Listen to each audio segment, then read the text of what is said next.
This channel is giving away a free gift card. If you want to be considered, then all you have to do is like this video, subscribe to this channel, leave a comment with your Twitter name and a brief but detailed essay about how handsome I am, subscribe to my Twitch channel, follow me on Twitter, become a patron on my Patreon page, buy a t-shirt from my Zazzle page, blow up Rockhard Gamer 45's apartment, send in 8 box tops from specially marked boxes of Cracklin' Oat brand, disclose the location of the Lindbergh baby, stop picking your nose, that's disgusting, believe that it is not in fact butter, open trade relations with China, watch me whip, watch me nay-nay, tell me how to beat this smug little dragon, I hate you so much, touch MC Hammer, walk on this grass, smell what the rock is cooking, rescue the Kerbals from the moon, reach 88 miles per hour in a DeLorean while collecting 1.21 gigawatts of power, fall in love with a vampire, dump the vampire in favor of a mummy, get marriage counseling and discover you have nothing in common with ancient Egyptian corpses that also used to be royalty,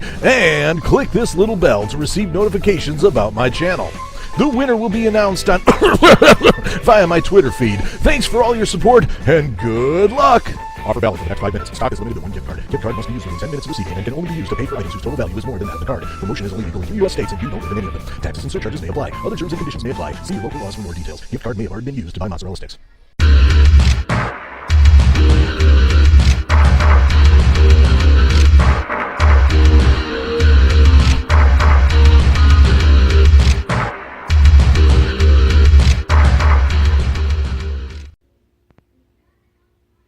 I find myself in the weirdest places sometimes. Anyway, this is the SNAPMAP Top 5. Welcome, how you doing? My name is Z-Manzilla, and the camera is over there. In any case, I played a bunch of maps this week here. I liked most of them, actually. This was a pretty good week for me playing SnapMaps. Had a lot of fun, and I did what I always do. I counted them down to my top 5 favorites. I'm also going to present my upvotes, which again were most of the maps I played this week. It was a pretty surprising week, surroundings notwithstanding. But in any case, you know the deal, I hope, right? And if you kind of want me to play your own maps as well, then I can do that. Just leave your map's map ID and a brief description in the comments. But for now, let's go ahead and see what I played this week, and while I try to figure out what the heck's going on here.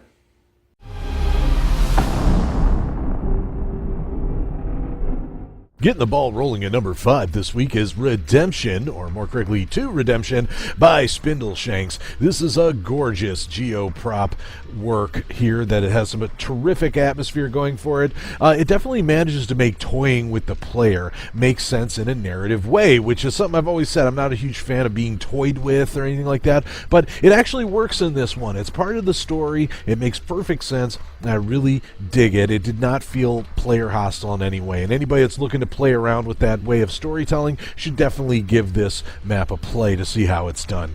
There is some genuine psychological horror happening in this map, along with some effective jump scares, some fantastic world building, some really neat storytelling, some awesome opportunities for exploration, and especially one of the things that was really neat was what I like to call fridge horror, which is where when you stop to think about what's going on, it's when it really messes with you. There was one room in particular that I ran across where when you slowly put the pieces together of what happened in that room, you're just like, oh my goodness, this is creepy. So it's pretty awesome there. Now, it is a survival horror style map, and as such, we've come to learn that means slow movement. Now, one of the problems, though, is that when you're using that slow movement style of gameplay, and you're trying to duplicate that survival horror style of gameplay, you really want things to feel like dangerous. And unfortunately, like what it makes up for in the sort of psychological side of horror, it sort of doesn't do very well in the survival side of things because there's a checkpoint system with infinite lives, so the combat loses all sense of danger once you discover you can't die. The other thing is that the map is very large and labyrinthine, and you really want to explore the whole thing, which really makes that slow speed annoying. Which in a way. So it's really the only real reasons why that the map is scoring so low this week is because it's using survival horror elements in a map that really doesn't feel like survival horror. It's more your psychological horror. And I really would have loved an opportunity to explore this map a little bit faster, but because it really was fantastic. So much great about about it. It looks great. It just scared the bejiblies out of me, and it was freaking awesome. That's 2-Redemption by Spindleshanks. You're going to want to check that one out with map ID L22F4658.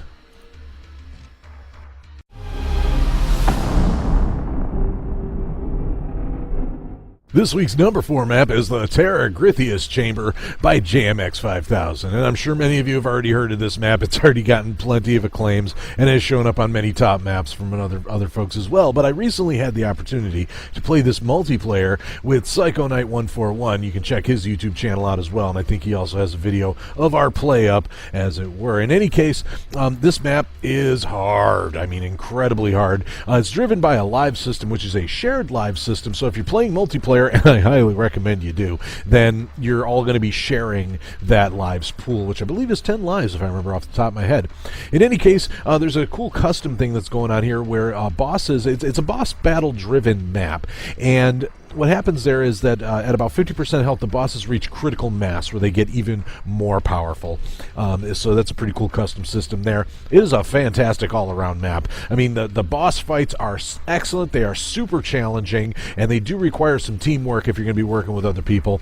Some wonderful geo and prop work all throughout. The set dressing is just fantastic, and it is definitely built for multiplayer, so I highly recommend you grab a friend or enlist a couple to take this one on. It is a very fun and challenging experience with some great story elements and world building that tie into some of Justin's other maps. In fact, this one here is I believe it's part 3 in a series of maps where Justin continues his story, and then of course that story continues into his other maps. Now, some things I do have to bring up. If you were to watch, say, the last 15 minutes of our play, it would seem like I hated this map. I mean, the final boss does do this aggravating refill all health thing, which makes it feel like it nullifies all the hard work you do.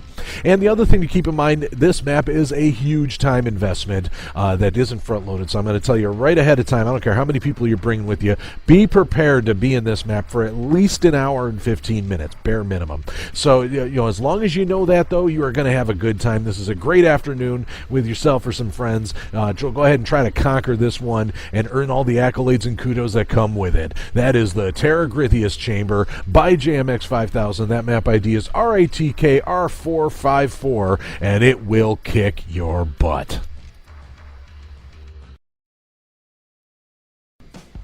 Let's take a quick moment here to take a look at the results of the Snapshot Challenge. Now, as some of you may remember, I tasked players last week to come up with some maps that centered around the 4 elements: Earth, Air, Fire, and Water, and 5 mappers answered the call. That would be Shadesmaster, Banana 321, Plasma, Drakaya, and Terratella. They all turned in some elementally excellent maps that really ran with the theme, and I'm super happy about it. But it was a whole lot of fun to play. You should definitely check these playthroughs out.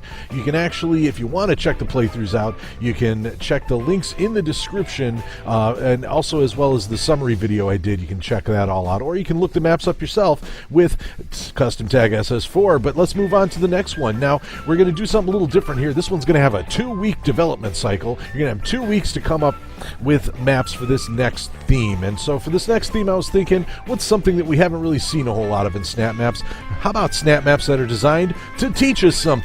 And so that's what Snapshot 5 is all about. D is for Doom Guy. You're going to create a Doom Snap Map that's educational or teaches players something. Be careful, though. Any facts in your map must be true. Don't just make stuff up.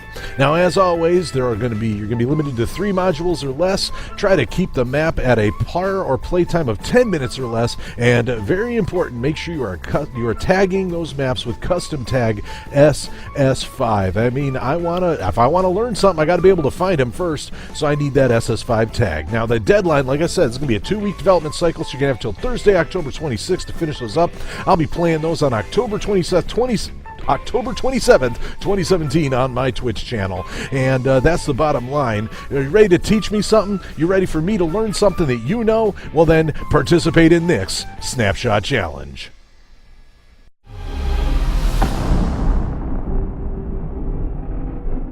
At number 3 this week is Lost Echo by Kent9000. Now here's something I love to see. This is something I discovered on the review queue from a map creator I'd never heard of, and it turns out this is one of their first maps, and I was just blown away. It is an amazingly well-balanced map with some great set dressing and attention to detail, and I was really impressed, especially by the good story elements that were going on in here as well. Now there's a live system to back you up there, and it makes it pretty clear how the lives work. And it seems like there are just enough lives to get through this, at least for me. I'm sure better players will get through it without dying. I did not, but I did manage to get through the entire map thanks to that live system and some really good checkpoint systems going on there. Now, there's also some excellent backtracking elements in here that aren't too obnoxious. They encourage exploration, and they all make perfect sense. They're all done within the context of the story, which is beautifully told. I mean, even the characters are all very interesting in this one, and the story is just very well told with the scenery and with things that pop up and kind of let you know what's going on. Really well done there. I was very happy with that. Some excellent exploration all throughout, including some areas where you kind of get a hint that you're going to be going to an area, but you don't have all the tools you need to get there. I was really digging that as well, and it's just surprisingly good. I was really impressed by this one. Now, the couple things I did want to feedback here. I'm not a fan of the burst rifle, and it starts you off with the burst rifle, but I mean, it's still a well-balanced map with the burst rifle, so I mean, it's not really too big a complaint, and you do get some other weapons along the way, so you don't have to rely on the burst rifle as it is. And of course, some of the set, Taylor had pointed out the other day, I seem to complain about snagginess a lot, but it's true.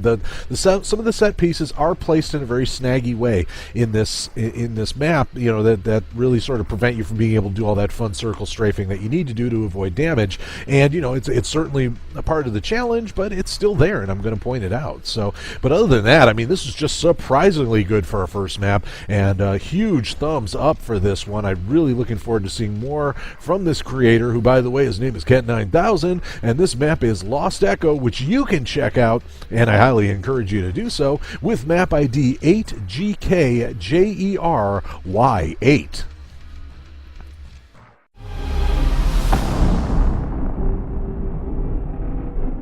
Our number 2 map comes to us from Watsta, and that is Xenesis Labs. It is a fantastic looking map all around. Let's talk a little about it. So this does use a lot of survival horror methods in it, including a limited live system, and you're moving at a slower speed. And of course, there's some really effective survival horror elements in there, including some great jump scares, some wonderful use of darkness and light, and just many other things, which we'll go over in a minute. First of all, let's focus on that outstanding custom geo. This is just a fantastic looking build here with geo and props used very, very well. The survival horror elements in here managed to not be too obnoxious for folks like me that aren't really into the survival horror thing. I was still really into what was going on in the story, and that story was equal parts deep and funny, which was really, really interesting there. There's a lot of great community-focused Easter eggs in there. So, if you're familiar with folks like, myself, Spindle Shanks, and many others, you're going to catch a lot of interesting in-jokes in there, so it's a lot of fun for that. Wonderful atmosphere created throughout, thanks to a great use of darkness and light that manages to make the darkest darkness that you can have still playable. It was really amazing how effective it was used without deterring the gameplay too much. And speaking of effective, those jump scares. There's a couple of jump scares in here that were just really effective, and again, equal parts amusing and horrific. And that focus of humor there, that there's really smart humor in there. Not only is it sort of focused at the community, but there's also some great humor that manages to poke fun at the tropes of survival horror maps, which it made it really, really smart. And I dug it for that. And of course, those time limit sections that create panic while still being fair, along with that live system. So you still get that panic that you get from survival horror, but it's still done in a fair way. Now, a couple pieces of feedback there. I did feel like the pinkies were a questionable choice in some of those areas where they're used, and I did feel like some of the set pieces were a little on the snaggy side. Not to mention that slow survival horror speed does tend to make exploration a chore, because you really want to explore this map. It looks great. I mean, check this footage out. It's awesome. Anyway, that's Xenesis Labs by Watsta, and you really got to check this one out. So do so with map ID P5JY8GB9. Before I reveal this week's number one, let's go ahead and take a look at the other maps I upvoted this week, starting with From UAC to Hell, Episode 2 V1.4.0 by Dark Sniper. The night vision continues to be helpful in this dark map here. It's still got some wonderful set dressing and detailed decoration, still loving that protagonist, and still loving that hard combat.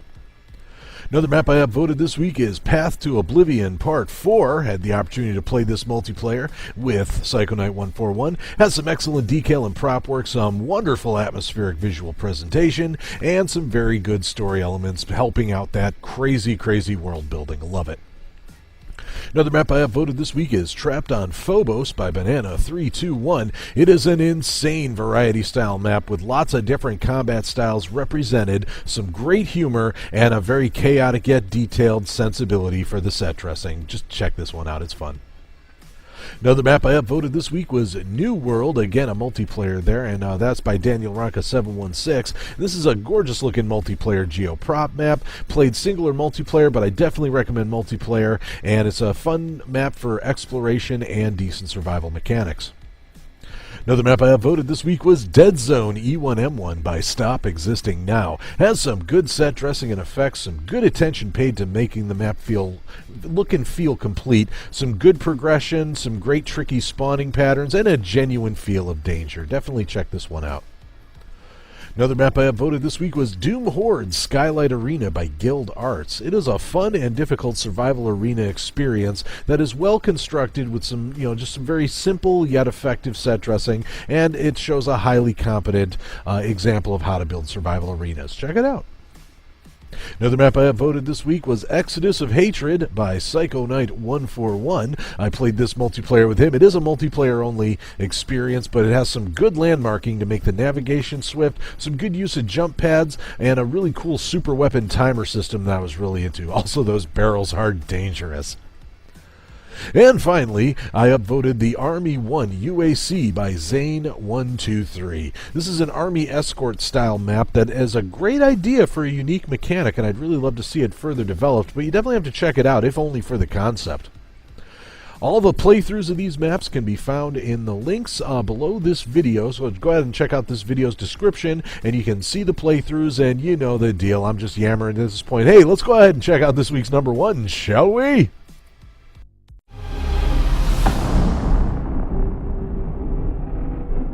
Topping off the charts at number one is Tech Base M4 by Void Runner. This map is fantastic, and nobody should be surprised, especially if you know Void Runner's work in general and the Tech Base series specifically. Now, there is no consequence for death in this map. However, there is a bonus for clearing it without dying. And of course, there's also the part-time bonus and the Finding All Secrets bonus. So there's a lot of incentives here to do this map quickly and well, even though you can just keep on going if you die. It has a great checkpoint system for that as well. I had the misfortune of testing that. In any case, it is a fantastic looking map with a great attention to detail. It continues the tech-based tradition of using classic textures in a very awesome way to create a wonderfully detailed environment that is both awesome and unexpected. The gameplay and combat in this is fast and furious, yet manages to be well balanced. Now, there is ammo management strategy in play here, but as we all know about Void Runner, he tests his maps extensively for the purposes of balance, and so that ammo management is very fair. There are also some really well hidden secrets here. You're going to have a great time exploring. You're going to want to look around every nook and cranny. And this is just between the combat and the exploration and everything that's going on here is just a fantastic test of the player's skills. Now, the version I played actually had a bug in it that allowed you to get outside the boundaries of the map. That bug has since been fixed, and I did confirm that myself on an extra play, along with a fun Easter egg that was left for me. So that was pretty cool as well. See if you can find the Easter egg. In any case, this one got 2 huge thumbs up from me. It will from you as well. Definitely check out Tech Base M4 by Void Runner. That map ID is LG9HFULX. And by the way, Void Runner, you, congratulations, you are this week's top SNAPMAP. Yeah, I could get used to this.